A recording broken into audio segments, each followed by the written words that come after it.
Alrighty, welcome back to the C++ course. This is the final chapter in this series, and it is chapter 20, all about binary trees. Binary trees are a specific form of the more generic data structure called a tree, and a tree is really just a sequence of nodes and edges in sort of a hierarchical type of structure. Binary trees imposes some restrictions on that structure, which we're going to take a look at today. Should warn you that out of all the chapters in the textbook, this is the one that I would say, the least familiar with, so we'll maybe struggle through this together and hopefully both learn something along the way about binary trees. Here's what we're going to look at. So we're going to take a look at the definition and applications of binary trees. Anytime you start talking about a new data structure, which is exactly what a binary tree is, it's often good to talk about why they may be useful, to think about some real-world examples where a binary tree could be applied.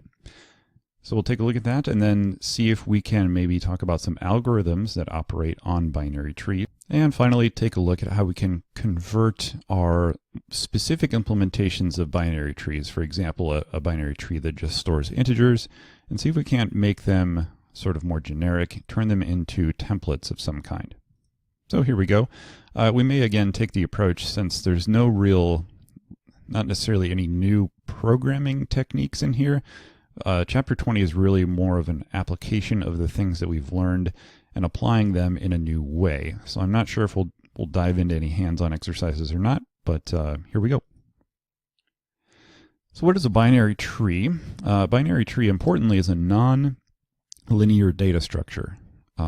The data structures we've been talking about, as far as like the vector, the array, the stack, the queue, the linked lists, those have been very, very linear. In other words, you kind of access nodes one at a time in a row, in order until you reach the end, understanding that there may be implications or certain restrictions surrounding what you can do to those nodes at any given point in time or state of the data structure. So a tree is definitely non-linear. Each node may point to 0, 1, or 2 other nodes, as you can see in the image here. The nodes that an n point to are left and right. That an n node points to are called left and right. So if you have a binary tree node that points to 2 other tree nodes, we call them by convention left and right, and those are known as children of the node. There is some other terminology that I can see is coming up here in the next slide dealing with trees. Children is one of those terms. So a direct descendant of a parent node, we would call that a child or children of the parent node. Notice how, and this is kind of gets into some computer sciencey kind of stuff, when computer scientists talk about trees, we usually start with a root at the top. So the topmost node of the tree is often called the root node. And then as we go down through the tree, we start encountering leaf nodes, or like the bottommost nodes of the tree. This, of course, is opposite from how the world thinks about trees, where a tree out in nature, you would start with the root at the bottom, and then the kind of the branches of the tree go up. We directly invert that in our world, and we talk about tree roots beginning at the top of the tree and branches going down. Okay, so cool. So that makes it non-linear. And of course, we emphasize the 2 children nodes, but a tree node can have 0, 1, or 2. It doesn't have to be 2. Some more terms. So if a node n is a child of another node p, then p is the parent of n. That should be pretty straightforward. And also a node that has no children is called a leaf node. So back on the previous slide, here would be a leaf node. It has no children. Here's another leaf node. It has no children. This would not be a leaf node because it has a single child. Certainly this node would not be a leaf node either. So in a binary tree, there is a unique node with no parent, and that's also called the root of the tree, so no parent. Every node other than the root has exactly 1 parent, so you can see that that's true from the previous slide. I don't think I'd call this the root. I would more call that like a pointer to the root node. This truly is the root node. It has no parent nodes. Notice how all other nodes in the tree have exactly one single parent node. That is just a property of binary trees. So more terminology, exactly as we just said. So the root pointer is like the head pointer on a linked list. It points to the root node of the binary tree, and we can use it to kind of traverse through the tree by changing the node that the pointer points to. This then actually, as we just said, is the root node itself, which the root pointer points to, at least initially. Very similar to the head of a linked list. There's like 5 slides of terminology here, and when I first encountered terminology related to trees, I found the terms to be pretty straightforward. They're pretty intuitive, so I don't think there's anything super mind-blowing here. We just said leaf nodes have no children. Nodes 7 and 43 are leaf nodes in this example. Taking a look, though, at the node data structure itself, so similar to a linked list, you sort of have the linked list itself, which is made up of list nodes. So this whole thing, this whole diagram is a tree, specifically a binary tree, that's made up of tree nodes. Now, where a linked list node has some data piece, which we eventually turn into a template so it can hold arbitrary types of data, the linked list has a single pointer, basically a pointer to the next node, or if it's a doubly linked list, remember we can have a pointer to a previous node. So a binary tree node has 2 pointers pointing to the left child and the right child. Even if one of those pointers is null, it will still have 2 pointers. As you can see here, definitely this node, all of these nodes except for the head, have at least one null pointer node. So children, the children of the node containing 31, the data piece here are the nodes containing 19 and 53, pretty self-explanatory. The parent node containing 43, parent of this guy, is the node containing 59. So let's actually back up. I want to hit one more piece of terminology here. You can also sometimes talk about like levels of the link or of the binary tree, where this, if you draw an imaginary horizontal line across, this would be like level 1 or even level 0, sometimes it's called. This, drawing a line through these 2 nodes, would be like level 2, and then this would be your level 3. Nodes that exist on the same level are oftentimes considered siblings of each other because they share the same parent. Just like in real life, in a real family tree, people that share the same parent are called siblings of one another. The same is true in a binary tree. You also can talk about levels in terms of like, this is an n-level binary tree. So it has 1, 2, 3 levels. So here n equals 3. You can have an arbitrary n-level binary tree. That's just kind of the terminology that we use to talk about, in particular, how big the tree is, how large, how deep is the tree as it branches down. Okay, so maybe you noticed that a subtree of a binary tree is part of the tree from node n down to the leaf nodes.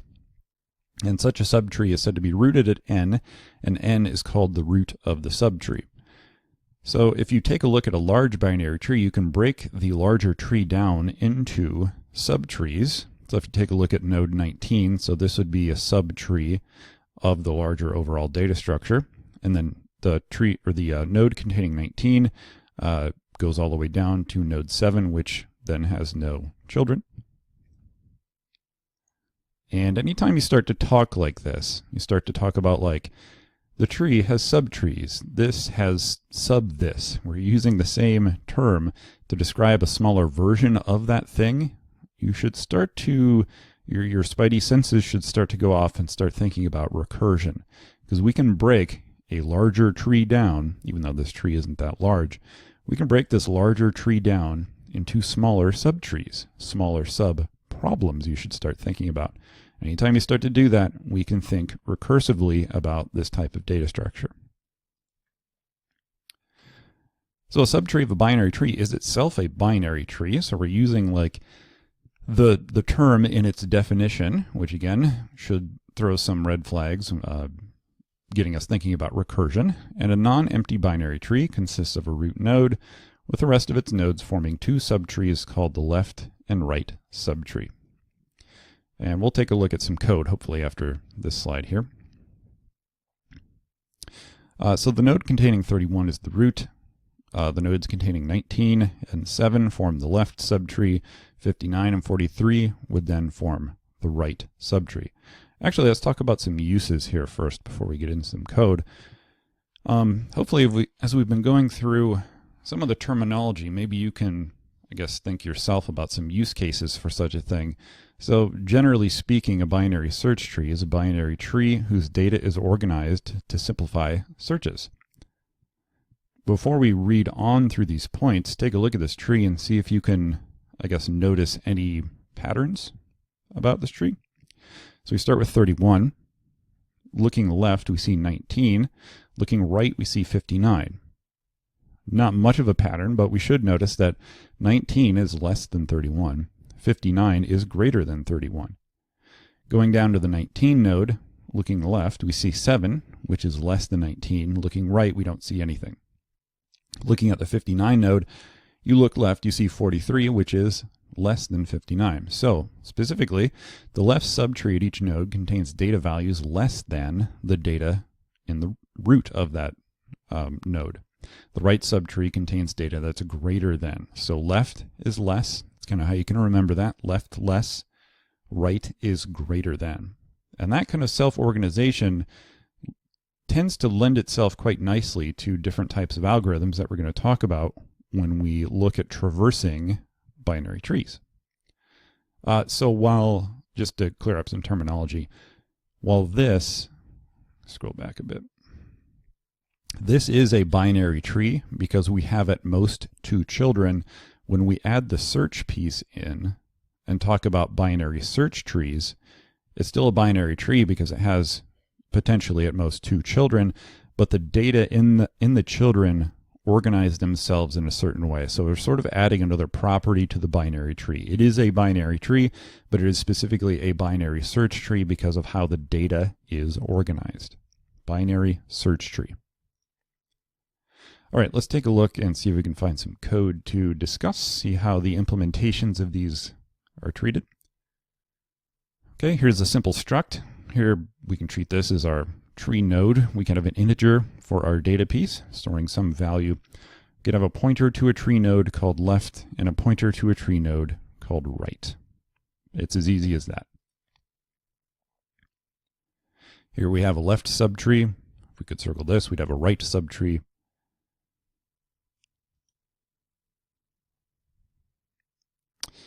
Search pattern, this is going to get into some operations on the tree. So creating a binary search tree. Again, we have this struct tree node. And if we remember that in a binary search tree, nodes to the left must be less than the data piece of the parent node. Nodes to the right must be larger. We still have that left-right pointer, but the constructor is what we have to kind of treat specially. When we create a new tree node and insert it into the binary tree, we have to be careful about where we put it, because again, we want to maintain this left less, right more pattern. That's what defines a binary search tree. Taking a look here at their implementation of binary tree, it is an int binary tree where they have a tree node struct contained in a class int binary tree. So the int binary tree is kind of the wrapper. Inside of that class, they have the tree node. So this is one way to structure it, where you have the node itself, the tree node itself, kind of embedded into the binary tree class. You could also treat this kind of like we treated the linked list, where we had a linked list class and then a linked list node class. And then the linked list class kind of used the linked list nodes. Here they basically, again, combine that into essentially one class called int binary tree. We've got a left and a right pointer. We've got our constructor here that take pointers to tree nodes. By default, they are assigned null pointers. So if you don't assign any, or if you don't pass in any pointers to tree nodes, that node will basically be treated as a leaf of the tree. We've got a pointer to the root node, and we've got various helper member functions. So we have an insert, destroy subtree, remove, make, deletion, display in, pre, and post order. Those are basically different ways to traverse the binary tree, which we're going to talk about. And they're implementations. So member functions are the public interface. So when we do things like this, so how should I say, these member functions are the public interface. So when you're actually creating and using a binary tree, this is how you will interact with it. Obviously, this doesn't contain any real logic, because insert just calls insert with a different set of parameters. So what you should pay attention to here is with this insert, all we're expecting the programmer to do is to specify an integer of the number that they want to store in the tree node. Then within that public function, we're going to run an internal insert function that accepts the root node and that same num that the user passes in to actually insert this node into the binary tree. Same thing with search, remove, show, all three of them. If we go to the next page, well, eventually we're going to find those implementations. For now, this is just a public way that we interact with the binary tree. So we have a create method. We have an insert, put the node into the tree in its correct position to maintain that order. We can find a node with a particular data value, and then we can remove a node. And importantly, when we delete a node, we may have to kind of really with any of the insert or delete, we may have to do some reorganization or restructuring of the binary tree. So the binary search tree node looks like this. We just kind of talked about this. Constructor with default values can aid in the creation of the nodes. Again, looking like this. Creating a new node would take a pointer to a tree node as well as an integer, saying p equals new tree node, passing in that num. Using the new keyword, allocating memory on the heap, of course, versus the stack. And because we use this new keyword, we better be sure to use the corresponding delete keyword. Okay, so now we're talking about binary search trees, or BSTs as they're called sometimes. How do we actually, what is the algorithm that we can use to insert an item into a binary search tree so that the order of the BST can be maintained, remembering that left is less, right is greater than or more. Here's one algorithm here. What does that look like? Okay. If a tree is empty, so we have, similarly to how we kind of handled the stacks and the queues and the linked lists, we basically had a special case we thought about where the data structure is empty. So if there's no data in the binary search tree, replace the empty tree with a new binary tree consisting of the new node as the root with empty left and right subtrees. This is kind of the easy case, but it is a case that needs to be dealt with. I sometimes call this an edge case, where we have an empty thing or a full thing, and we try to insert an item into the empty thing or full thing. We need to account for what should happen in those cases, even if they aren't the most often occurring cases. They still happen. We need to code for those edge cases. Otherwise, if the item is less than the root, recursively, there's that R word, insert the item in the left subtree. If the item is greater than the root node, recursively insert it into the right subtree. So we're breaking the larger tree down into the smaller subtree. Now, here is the entire function of this would likely be private in the class. Publicly, we aren't interacting with the tree in this way. This void int binary tree insert, remember, had the two arguments, the pointer to a tree node and an int num. Pointer to the address of a tree node, I should say. If the tree is empty, make a new node, make it the root. So if not tree, in other words, if the tree is empty, create a new tree node and return. If it's already in the tree, also return it.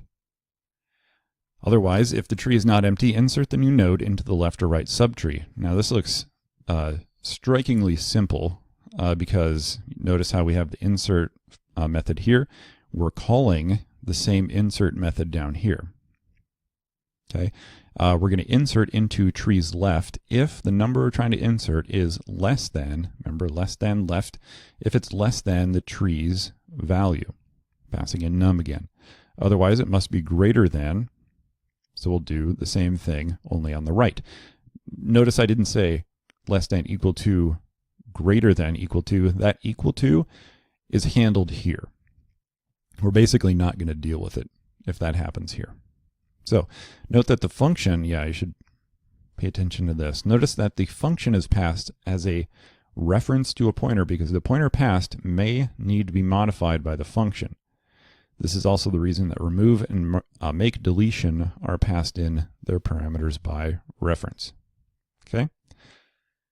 Remember, recursion is a way to kind of more intuitively think about a problem that can be broken down into similar subproblems, but it also, like, at a high level, as you're thinking about this, it seems simple, but if you get down into the weeds and try to unroll the recursion, that's where your head kind of spins a little bit. But this is how you can do a simple insert into a binary search tree. And notice here's our base case. If the tree is empty, make a new node and make it the root of the tree. Not the overall tree, remember. When we're dealing with this, we're talking about subtrees. So just because tree is null doesn't mean the entire tree is null. It just means that it could mean that, but it doesn't have to. It could mean that some subtree of the larger tree is null. And in that case, we have our base case. We're going to create our new node and return. And then recurse back up through the recursion. Good, a graphic finally. So inserting an item, we want to insert the number 23. The good news is that thinking about how to insert the number 23 into this binary search tree is pretty intuitive. Like, we can just visually kind of look at the tree and see how to do this. But thinking about it algorithmically, step by step, 23 is less than 31. Recursively insert 23 into the left subtree. So now we're thinking about this left subtree since 23 is less than 31. 23 is greater than 19, so recursively insert 23 into the right subtree. Notice here now, when we hit the right pointer of the 19 node, we have a null pointer. Basically, that is this case. That is our base case. So we create the new node and we return. Since the right subtree is null, just as we said over here, insert 23 at this location. Pretty straightforward, I hope. Okay, so we've talked about how to traverse like a linked list. It's pretty easy because we just kind of hit every node one by one until we reach a node that has a null pointer. Then we know that the linked list is done. But what about traversing a binary tree? Oops. There's three ways to do this, depending on how you want to traverse the tree. So there's three methods, as I mentioned: in order, pre-order, and post-order.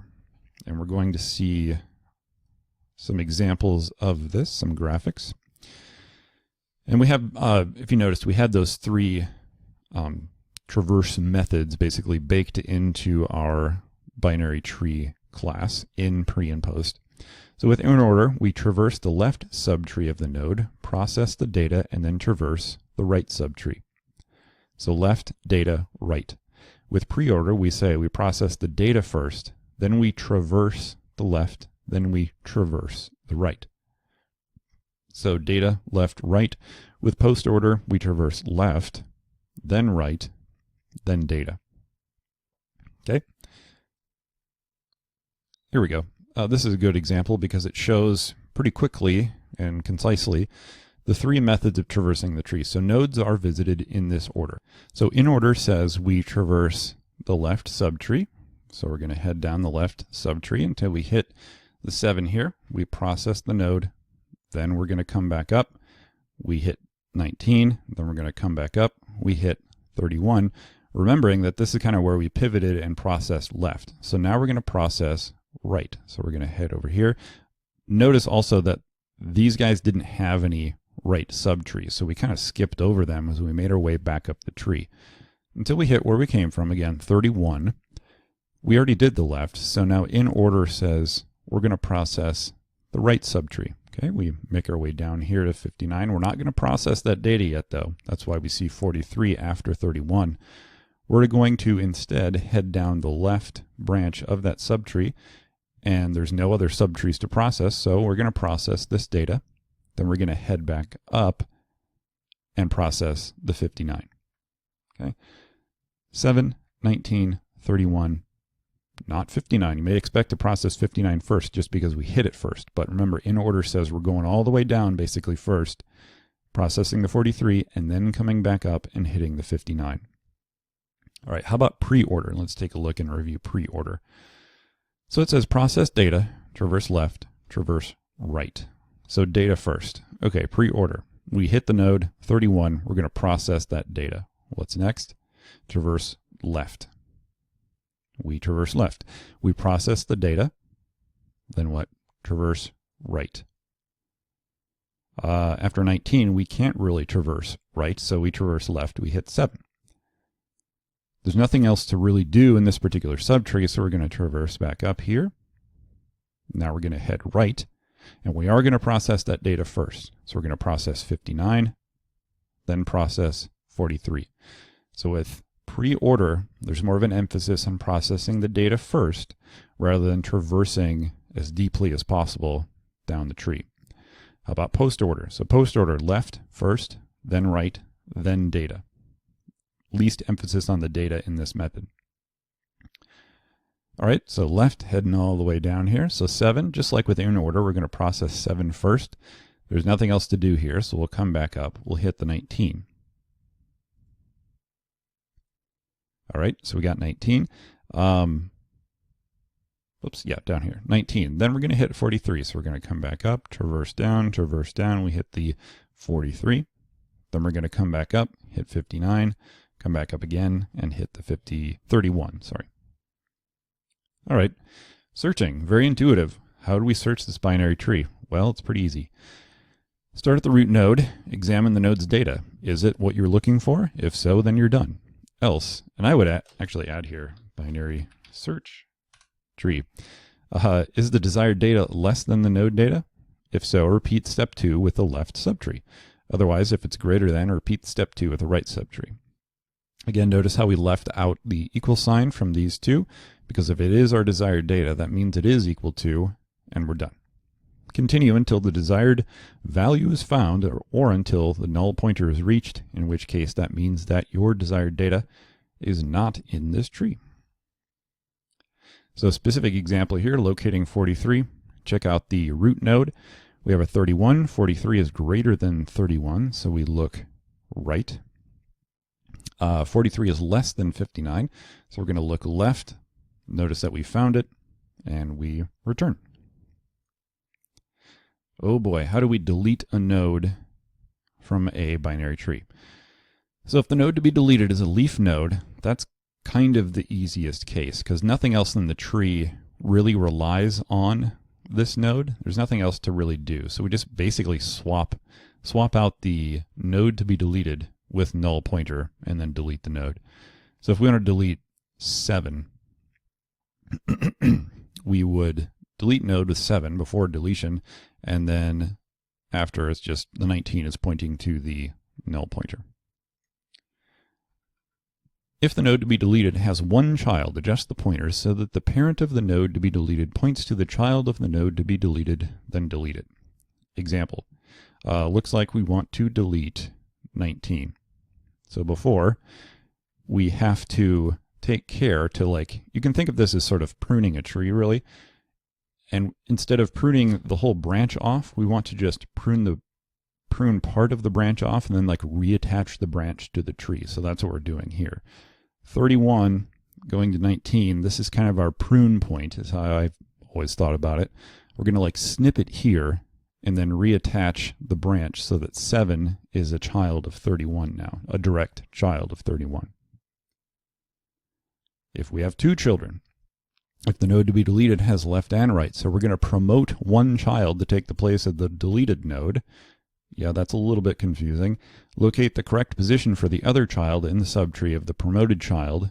And the convention in our textbook is to attach the right subtree to its parents, then position the left tree at the appropriate point in the right. You do have to take care when reattaching the left subtree to make sure that the search property is maintained in the tree. This, of course, is the most complex case. So we're going to delete node 31. So before deletion, it kind of looks like this. If we want to delete that node, that's like the root node, right? So a lot of care is going to have to be taken when we're deleting this. So after we do delete, we're basically promoting the 59 up to be the root node now. And then we have to rearrange the other side so that the binary search property of the BST is maintained. So we had that 43 that now needs to become the child of 59, even though it still was over here. The problem is now we're kind of merging the left and right subtrees of 31 together. So 43 is still larger than either of these two. 43 is also less than 59, so it's still staying on the left-hand side. And now 19 remains a left child of 43, and so does 7. All right, so considerations when making this a template. So binary tree can be implemented as a template, allowing flexibility so we don't just have to use integers, of course. The thing to keep in mind, though, of course, with any kind of template, any data structure you're templatizing, you have to remember the operations that must be supported by the data type that you're passing in for the template.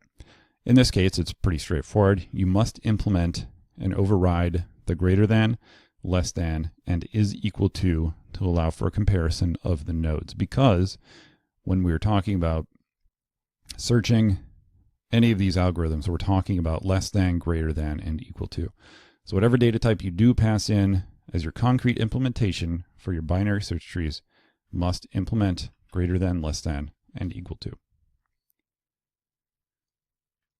With that in mind, we've finished the C++ course. That's chapter 20, binary trees and binary search trees. But I wanted to leave you with a few thoughts here for sort of where to go next. So if you really, really loved the C++ language, thought it was the most beautiful thing in the world, like where can you go to get more learning, I guess, get more advanced concepts? Well, it turns out that we've covered really a good, a wide sampling of the language, like that. These are the main high points of the language. The key now, and you can see that, I guess, by the fact that we didn't really hit any new syntax in really the last quarter of the text. We really just took what we learned and applied it in new and different ways, dealing with these ADTs, these abstract data types and data structures. So you really have kind of a grasp on the language as a whole now. So the key is going to be, how can you take the language and apply it in a new and different way? And so what I would say is focus on larger scale applications. We didn't really talk too much about how to structure a very large application or a large project. And that's going to get into something called software architecture. How do you organize your code in a large project? How do you create those class hierarchies? What inherits from what? Creating those friend functions. Looking at more encapsulation types of ideas. How can you structure these larger projects? So I would say some key terms to search on and to look up maybe some more texts on would be software architecture and design patterns. Design patterns is really what I would focus on if you want to take this stuff to the next level. What are design patterns? So all languages kind of share similar ideas. You've learned C++ now. If you want to go and learn C or Java or C#, you're going to find like the first half of this course directly translates over to those other languages. The syntax differs, of course, but the ideas remain the same. And even some of the stuff in the later chapters on the data structures and algorithms, that stuff is going to be the same too. The difference is how you express that stuff. So design patterns are tried and true methods for solving large-scale software problems. Programming has been around for long enough now that pretty much any problem you could run into and need to solve can be broken down into one or two design patterns. So I would say get a book on design patterns, learn them, learn the main ones, and see if you can apply your C++ knowledge to a design patterns textbook. Also, yes, if you like hardware, if you like to program, kind of call it down to the metal, if you like programming embedded systems or operating systems, C++ is a great language for that. If you're into game development, C++ is the industry standard language for programming video games. In fact, Unreal Engine If you want to get a hold of that, uses C++ under the hood. You can even create your own C++ classes for use in Unreal Engine. What if you hate C++? What if this was just not the language for you? That's okay. That is common feedback when students finish a course like this. You hate pointers, you hate managing your own memory, you think it's just a headache that you'd rather not deal with. That's fine. You should check out other languages like Python, C#, which I'm kind of comfortable with, or there's even newer languages than that called Rust and Go. Those would be where I would point you if you hate C++. What if you just want to get into like a different type of application? So we've been programming really traditional sort of desktop console applications. You can do graphical user interfaces in C++. We haven't talked about that yet. That would be another avenue to explore if you really like what we did in this course. However, web development does not lend itself well to C++. You can do it, but it's not what most people do. If you like web development, check out some of those technologies. HTML, CSS, JavaScript, and some server-side programming language like Java or C#. Machine learning usually is done in Python. Artificial intelligence, done in a variety of languages. But those are kind of where I'd point you if you just didn't want to go with the traditional C++ desktop programming. What if you want something totally different? If you want to really challenge yourself and have a mind-blowing, mind-bending experience in software development and computer programming, check out functional programming. Do a Google search on functional programming. You'll come across languages like Haskell, OCaml, F#. I would also say if you liked recursion, if you thought recursion was particularly interesting, functional programming may be for you. I've tried for years to get into it, and my brain just will not accept the fact that you can do software development in that way. It is almost objectively a better way to write software if you have the mental fortitude to do it. It's just really challenging. So functional programming, if you want a completely different type of programming experience. Been a fun class, been a fun 20 chapters already. You should look to the YouTube channel if you want to explore other languages. I believe Python is going to be our next language of choice. Check out the community tab on the YouTube page. I haven't said it at all the entire course, but like, share, and subscribe, and see if we can get up and over 100 subscribers. So with that, I will say thank you so much for joining us in this whirlwind tour of C++, and we'll see you in the next one. Thanks.